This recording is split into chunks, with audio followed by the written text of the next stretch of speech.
do you frame a culture?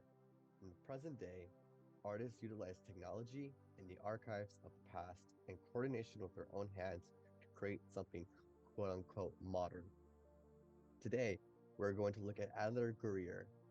Born in Haiti in the year 1975, Gurrier moved overseas to Florida to attend the New World School of the Arts, also known as the University of Florida.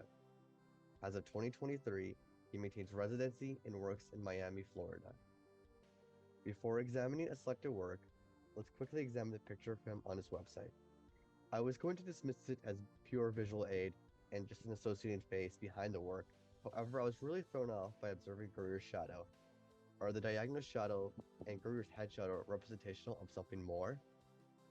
Regardless, in this presentation, we're going to examine his piece named Untitled, alternatively named Place Mark with an impulse found to be within the fold 3.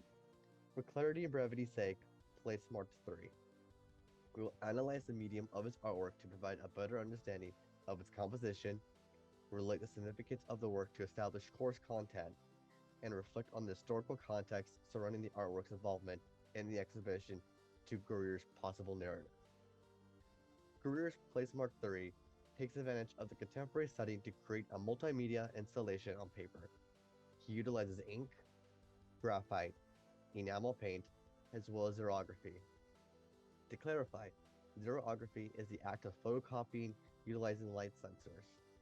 In contemporary practices, it refers to photocopying practices with the use of LEDs and lasers, which this seems to align with the flat presentation of the objects in Gurrier's piece. The silent rectangular forms serve as the titular places marked by the artist's impulse, a matter of chance that happen to create a diagonal. The bottom left mark partially conceals some ink strokes that provide a better sense of direction that are unlike the place of the marks going in a different direction.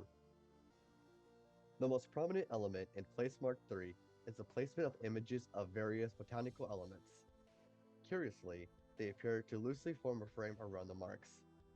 Is this an intentional callback? When it comes to observing contemporary forms of art, I researched the works of various artists with the intention to find parallels in iconography. The botanical motif was something that stood out, as Gurrier imitates a documented style of approach. However, he was certainly far from the first artist who practiced this.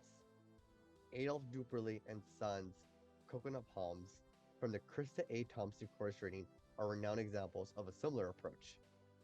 The photograph with foliage from 1890 features the style of framing with both manipulating the photograph and utilizing botanical motifs. This created a picturesque landscape for Jamaica in 1890. Does Gurrier's Place Mark 3 serve as a contemporary approach for establishing a similar identity? Gurrier's Place Mark 3 was made in 2017 and featured at the Delayed Utopia exhibition at the David Castillo Collection in Florida. Given the title, Place Mark 3 is a series of artworks, and this set there appears to be 4 of them. They all represent a similar composition. However, Gurrier alters the presentation significantly in Place Mark 3 by inversing the canvas's palette.